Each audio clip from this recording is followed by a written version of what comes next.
नमस्कार दोस्तों, मैं डॉक्टर अरूप मेरे यूट्यूब चैनल हेल्थ फ्रेंड में एक बार फिर से आप सभी का हार्दिक स्वागत करता हूं। आज मैं जो कोविड के पेशेंट्स घर में होम आइसोलेशन में हैं या जिनकी आरटी-पीसीआर और रैट का टेस्ट वेटिंग पे है और सिम्पटम्स कोविड के लक्षण के जैसे लग रहे हैं, उनको किस तरीके से होमली केयर में घर में रख कर के मैनेज करके स्वस्थ करके ठीक किया जा सकता है, उसके बारे में कुछ टिप्स शेयर करूँगा। इससे पहले कि ये वीडियो मैं स्टार्ट करूँ, अगर आपने मेरा चैनल अभी तक सब्सक्राइब नहीं किया है, तो कृपया इसे सब्सक्राइब कर लें और अगर मेरा वीडियो आपको अच्छा लगता है, तो इसे ज़्यादा से ज़्यादा लोगों के बीच शेयर करना बिल्कुल भी ना भूलें और लाइक तो ज़रूर दीजिए, जिससे मुझे इस तरह के ज्ञानवर्धक वीडियो देने का जो मोटिवेशन है, वो मिलता रहेगा। आपके मन में जो भी सवाल हो या सुझाव हो, उसे कमेंट के रूप में ज़रूर भेज सकते हैं।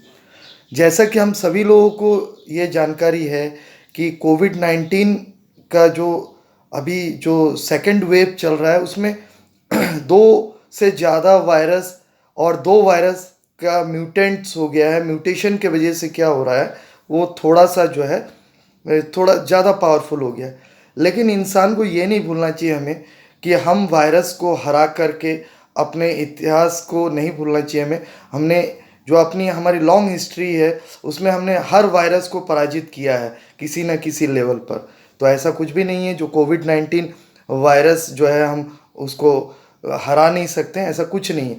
जैसे हम डेली नहा धो कर के कपड़े चेंज करते हैं, वैसे ही कोविड-19 का जो प्रेज़ेंट जो स्ट्रेन है वो उसने अपने आप के थोड़े से कपड़े को कलरफुल बना करके हमारे सामने आया है। तो सबसे पहली चीज़ है, हमें पॉजिटिवली इस चीज़ को फाइट करना है। दिमाग में उस पैनिक को हटा दीजिए कि 4 लाख लोग प्रतिदिन कोविड-19 हो रहे हैं, बहुत लोगों को जान गँवाना पड़ रहा है। इन नेगेटिव न्यूज़ से हट करके हमें पॉजिटिविटी में और कोविड एप्रोप्रिएट बिहेवियर, जिसके बारे में पहले भी मैंने वीडियो दिया था, उस बिहेवियर को फॉलो करते हुए किस तरीके से हम अपने घर में रखे हुए कोविड पेशेंट को क्योर करके निकाल सकते हैं और स्वस्थ कर सकते हैं।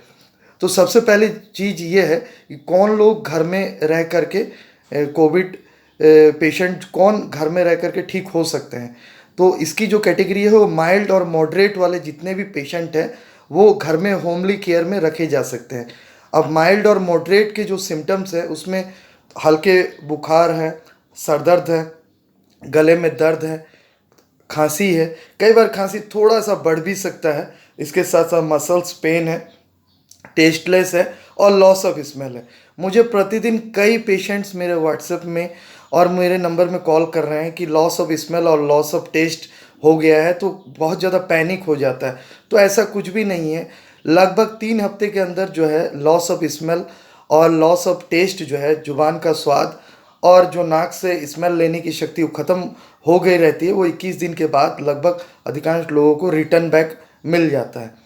सिर्फ़ और सिर्फ़ इस बिंदु को ध्यान देना है कि ब्रेथलेसनेस तो नहीं है, साँस लेने में कोई डिस्कम्फ़र्ट तो नहीं है, कोई कठिनाई तो नहीं है, बेचैनी तो नहीं है या साँस नहीं बन पा रहा है, ऐसा तो नहीं है। और वही पेशेंट घर में रखे जा सकते हैं जिनको डॉक्टर ने एडवाइस किया है। इस बात को बहुत अहम आप दिमाग में सेट कर लीजिए, विदाउट डॉक्टर एडवाइस आप पेशेंट को घर में नहीं रखिए।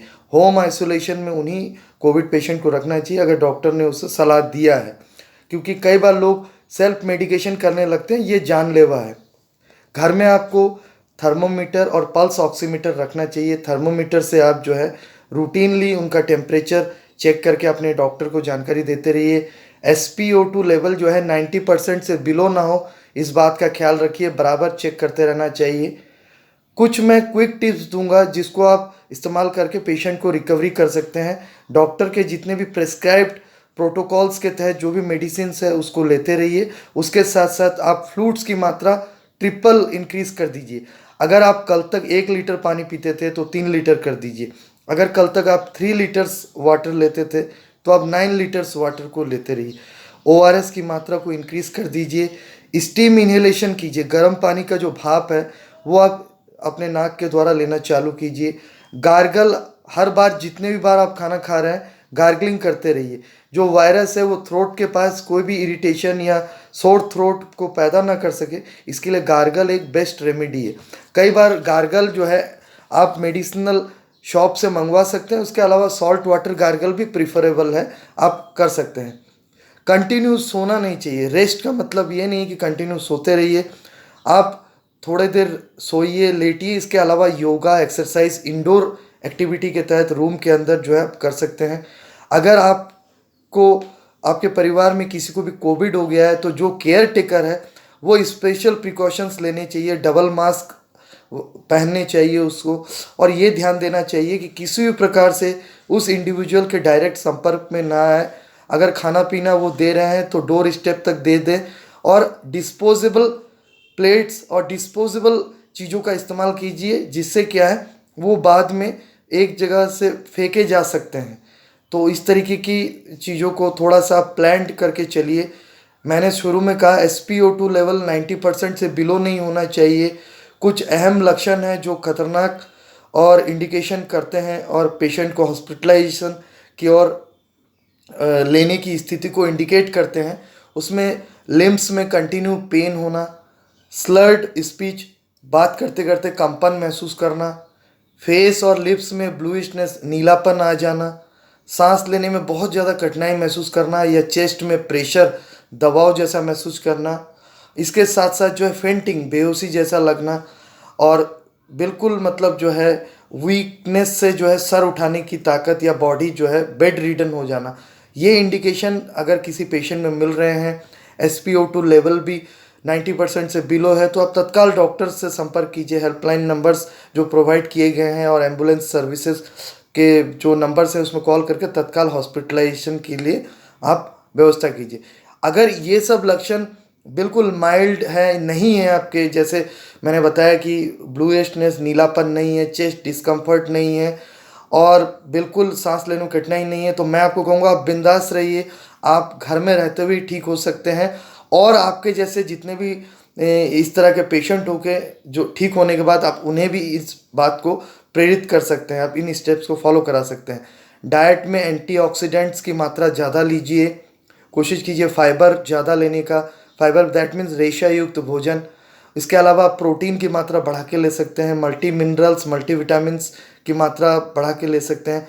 WHO ने हमारा जो ट्रेडिशनल फूड है, हमारा जो परंपरागत खाना है, चावल, दाल, आटा, अनाज जो है, मेवे वगैरह जो है, इन चीज़ों को रिकॉग्नाइज्ड किया है, मान्यता किया है, तो हमें कुछ घबराने की ज़रूरत नहीं है। हमारे जो 90% पर डे के पेशेंट हैं वो एसिम्टोमेटिक है, बिना लक्षण के हैं और घर में रहते हुए ही ठीक हो रहे हैं। आप किसी भी मीडिया चैनल्स के प्रभाव में ना करके अपनी मेंटल बैलेंस ना खोएं। अपने मानसिक तनाव से बचने के लिए बेटर है घर में आप एक कोविड पेशेंट जरूर हैं, लेकिन आपकी मानसिकता एक कोविड पेशेंट की जैसा ना हो। आप एक सिंपल सॉन्ग सुनिए, अच्छे कॉमेडी वीडियोस देखिए, अच्छे अवेयरनेस के डॉक्टर्स के स्पीच देखिए। लोगों के पास, अभी सभी के पास एंड्रॉयड मोबाइल है, आप नॉर्मली घर के अंदर बंद हैं तो कुछ गेम्स वगैरह ही खेल लीजिए, लेकिन आप मेंटली बार बार डिप्रेस ना होते हुए उन चीज़ों के बारे में सोचिए ना। लेकिन इसके साथ साथ मैं ये भी कहूँगा कि आप जागरूक भी रहिए। कोविड के लिए जो भी प्रोटोकॉल बने हैं, जिस प्रकार से नियम बने हुए हैं कि ये मास्क पहनना है, हाथ को बार बार धुलाई करना है, सैनिटाइजेशन करना है, तो इन चीज़ों को बहुत अच्छी तरीके से फॉलो कीजिए, जिससे आप भी जल्दी स्वस्थ हो सके और परिवार में ये बीमारी दूसरे सदस्यों तक ना फैले। अगर हम इन चीज़ों का पालन करेंगे तो घर में रहते हुए ही नो डाउट बहुत जल्दी ठीक हो जाएंगे। 14th डे में आप जा कर के रैट या RT-PCR टेस्ट कराने के बाद करीब करीब 90% तक के लोग जो हैं बिल्कुल नेगेटिव हो जाते हैं। बाकी जो 10% लोग हैं वो 3 हफ्ते के अंदर अंदर नेगेटिव जरूर हो रहे हैं। तो मैं इन बातों को आपके सामने समक्ष इसीलिए बोल पा रहा हूँ कि मेरे परिवार में भी 4-5 सदस्य को कोविड पॉजिटिव हुआ था, और हमने इसी तरीके से ट्रीटमेंट को और होमली केयर को मैनेज किया, और वो बिल्कुल स्वस्थ होकर के निकल गए हैं और अपनी रूटीन ड्यूटी में लग भी गए हैं। अगर हम इन चीज़ों को पालन करते रहेंगे तो हमारा जो घर है वो हेल्दी बनेगा, और समाज हेल्दी बनेगा, देश भी हेल्दी बनेगा। तो मैं उम्मीद करता हूँ मेरी दी गई जानकारी आपको काफ़ी फ़ायदेमंद रहेगा। तो आप अपने मित्रों को और अपने परिवार के अन्य सदस्यों को ज़रूर जागरूक करने के लिए इस वीडियो को फॉरवर्ड कीजिए। धन्यवाद, नमस्कार, जय हिंद।